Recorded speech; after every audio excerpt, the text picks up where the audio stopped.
चलिए आज हम क्लास 12 मैथ वर्धमान और हरस मान के बारे में जानेंगे। वर्धमान क्या होता है और हरस मान क्या होता है, इसको बहुत अच्छे तरीके से आज हम ग्राफ के माध्यम से समझेंगे।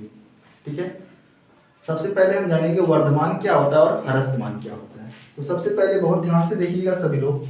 जैसे यहाँ पे देखिए ये हमारा एक्स अक्ष है और ये क्या है हमारा वाई अक्ष है।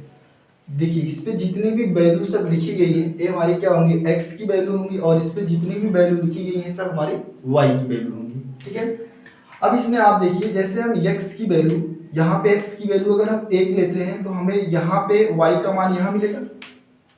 एक्स का मान अगर हम 2 लेते हैं तो वाई का मान हमें यहाँ मिलेगा।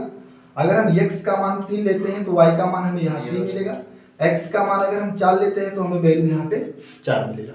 मतलब आप सब लोग देख रहे हैं जैसे जैसे हम x की वैल्यू को बढ़ा रहे हैं, जैसे जैसे हम x की वैल्यू को क्या कर रहे हैं, बढ़ा रहे हैं, वैसे वैसे हमें y की भी वैल्यू क्या हो रही है, बढ़ रही है। जैसे यहाँ पे x का मान, ये यहाँ पे x का मान 1 रखने पे वैल्यू यहाँ पे थी, 2 पे यहाँ पे था, 3 पे यहाँ पे था, 4 पे यहाँ पे था। तो मतलब जैसे जैसे x बढ़ रहा है उसी तरह से हमारा y भी बढ़ रहा है। तो x का मान बढ़ाने पर उसी दर से अगर y का भी मान बढ़ता है तो इस तरह के फलन को हम क्या कहते हैं, वर्धमान फलन कहते हैं। कैसा फंक्शन कहते हैं, वर्धमान फंक्शन कहते हैं। ठीक है, अब इसमें आप देखेंगे जैसे अगर हम इन सब की वैल्यू को क्या मान ले, जैसे ax1 मान ले, ax2 मान ले, ax3 मान ले, ax4 मान ले और ax5 मान ले।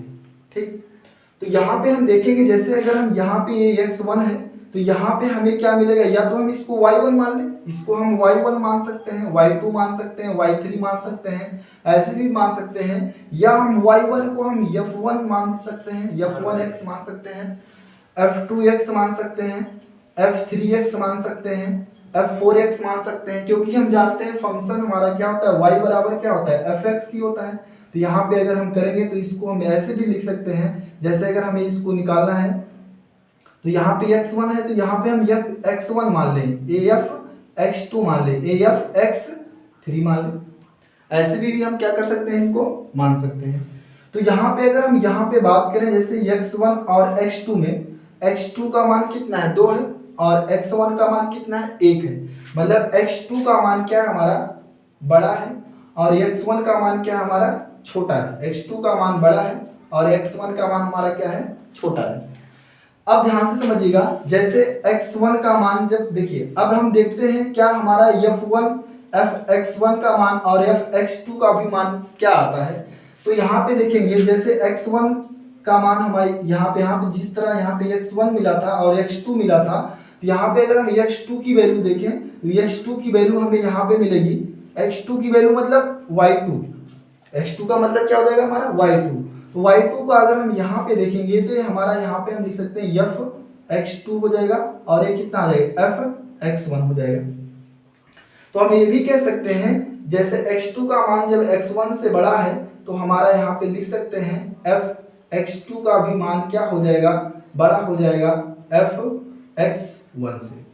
ये हमारा क्या कहलाएगा, वर्धमान फलन कहलाएगा। कैसा फलन कहलाएगा, वर्धमान फलन कहलाएगा।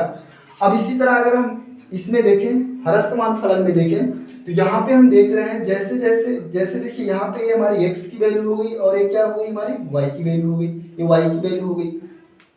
अब यहाँ पे देखिए अगर हम x का मान 1 लेते हैं तो हमें यहाँ पे y की वैल्यू यहाँ मिलेगी, और अगर हम x का मान 2 लेते हैं तो वैल्यू हमें यहाँ मिलेगी, x का मान 3 लेते हैं तो वैल्यू हमें यहाँ मिलेगी, x का मान 4 लेते हैं तो वैल्यू हमें यहाँ मिलेगी। x का मान 1 पे हमें y का मान जो मिल रहा है देखिए यहाँ मिला है, सबसे बड़ा मान यही है। फिर 2 पे रखने के बाद उससे कम हुआ, 3 पे रखने पे उससे भी कम हुआ, 4 पे रखने पे उससे भी कम हुआ। मतलब जैसे जैसे हम x की वैल्यू को क्या कर रहे हैं, बढ़ा रहे हैं, वैसे वैसे हमारा ये y का मान भी क्या हो रहा है, कम हो रहा है। मतलब जैसे जैसे हम x की वैल्यू को बढ़ाते हैं y की वैल्यू हमारी क्या हो रही है, कम हो रही है। इसमें क्या होता था, x का मान बढ़ाने पे y का भी मान बढ़ता था, इसमें क्या हो रहा है, x का मान बढ़ाने पर y का मान क्या हो रहा है, कम हो रहा है। जैसे जैसे x बढ़ रहा है वैसे वैसे y हमारा क्या हो रहा है, कम हो रहा है। और यहाँ पे हमारा जैसे जैसे x बढ़ता था उसी हिसाब से हमारा क्या करता था, y भी बढ़ता था, इसलिए इसको हम वर्धमान बोलते थे। और ये हमारा क्या हो रहा है, घट रहा है, इसलिए हम इसको क्या बोलते हैं, हरसमान बोलते हैं। अब अगर हम यहाँ पे बात करें, जैसे अगर हम इसको x1 मान लें और इसको x2 मान लें, तो अगर हम यहाँ पे देखेंगे x2 मतलब 2 बड़ा है, मतलब x2 क्या है, बड़ा है x1 से।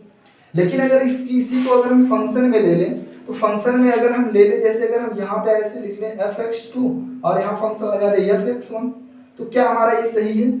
अब देखो f(x2) बड़ा है, f(x2) तो यहाँ हो गया ए वाला वैल्यू, क्या ये इससे बड़ा है? नहीं बड़ा है, क्योंकि ए बड़ा है और ए वाला क्या है, छोटा है। तो मतलब ए वाला नियम हमारा यहाँ नहीं लगेगा, ए इसका उल्टा हो जाएगा। मतलब इसको हम इस तरह लिखेंगे f(x1) ग्रेटर देन f(x2), इस तरह लिखेंगे। ये क्या हो जाएगा, वैल्यू क्या हो जाएगी, फंक्शन की वैल्यू क्या हो जाएगी, बदल जाएगी। इस तरह के फलन को हम क्या कहते हैं, ये वर्धमान हो गया और ये क्या हो गया, हमारा ह्रस्वमान हो गया। ठीक। अब देखिए वर्धमान में दो तरीके के वर्धमान होते हैं, एक निरंतर वर्धमान होता है और एक क्या होता है, वर्धमान होता है। और ह्रस्वमान में भी दो तरह के ह्रस्वमान होते हैं, एक निरंतर ह्रस्वमान होता है और दूसरा हमारा ह्रस्वमान होता है। ठीक है। अब हम यहाँ पे देखते हैं निरंतर वर्धमान फलन हमारा क्या होता है। निरंतर वर्धमान का मतलब होता है हमारा फंक्शन क्या हो, लगातार बढ़ता ही जाए, लगातार क्या हो, बढ़ता जाए, तो हमारा क्या कहलाएगा, निरंतर वर्धमान कहलाएगा।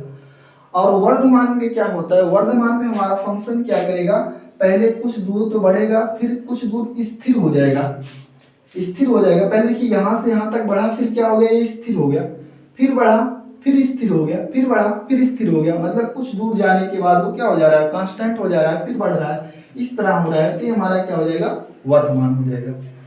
और निरंतर ह्रस्वमान में क्या होता है, फंक्शन हमारा देखिए यहाँ से चलना स्टार्ट हुआ और लगातार क्या हो रहा है, घट रहा है, लगातार क्या हो रहा है, घट रहा है, तो ये निरंतर ह्रस्वमान कहलाएगा। और ह्रस्वमान में क्या होता है, पहले देखिए यहाँ से यहाँ तक वो घटा, फिर उसके बाद ये देखिए यहाँ पे कांस्टेंट हो गया, फिर घटा, फिर कांस्टेंट हो गया, फिर घटा, फिर कांस्टेंट हो गया। इस तरह हमारा क्या हो रहा है, पहले घट रहा है, फिर समान हो जा रहा है, मतलब रुक जा रहा है, फिर घट रहा है, फिर रुक जा रहा है, तो ये हमारा ह्रस्वमान कहलाएगा।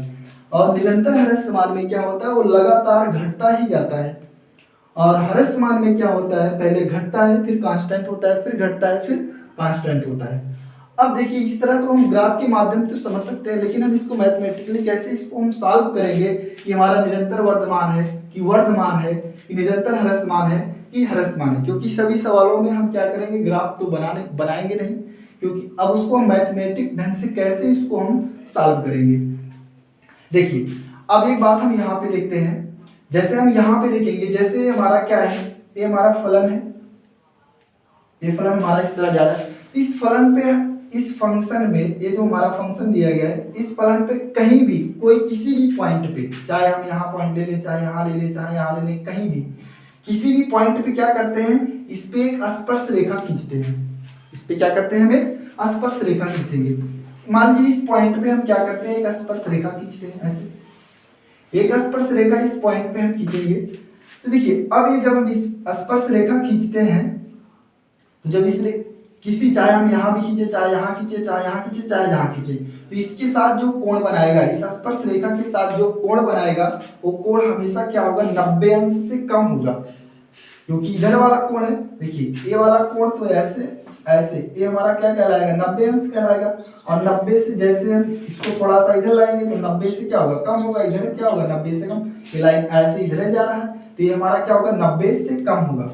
मतलब जो थीटा का मान होगा वो हमारा क्या होगा, 90 से कम होगा, थीटा की वैल्यू हमारी क्या होगी, 90 से कम हो जाएगी। और जिसमें थीटा का मान 90 से कम होता है, उसमें आप देखेंगे जो tan का मान होता है, वो tan का मान पॉजिटिव होता है, क्योंकि ये पहले चतुर्थांश में आएगा, और पहले चतुर्थांश में तो ऑल पॉजिटिव होते हैं, त्रिकोणमिति के सभी मान क्या हो जाते हैं, पॉजिटिव हो जाते हैं। जब इसमें थीटा का मान 0 से क्या है, थीटा का मान 0 से कम है, तो इसमें जो tan थीटा का मान होगा, इसमें tan थीटा का मान वो 0 से बड़ा होगा, 0 से क्या होगा, बड़ा होगा। और 0 से बड़ा हो जाएगा तो आप सभी लोग जानते हैं जो tan थीटा, आप सभी लोगों ने पढ़ा होगा हाई स्कूल में, m बराबर क्या होता है, tan थीटा, जिसको हम इसको क्या बोलते हैं, प्रवणता बोलते हैं या झुकाव बोलते हैं। तो m का मान क्या होता है हमारा, dy/dx होता है, और इसी dy/dx को हम क्या लिख सकते हैं, f' भी लिख सकते हैं।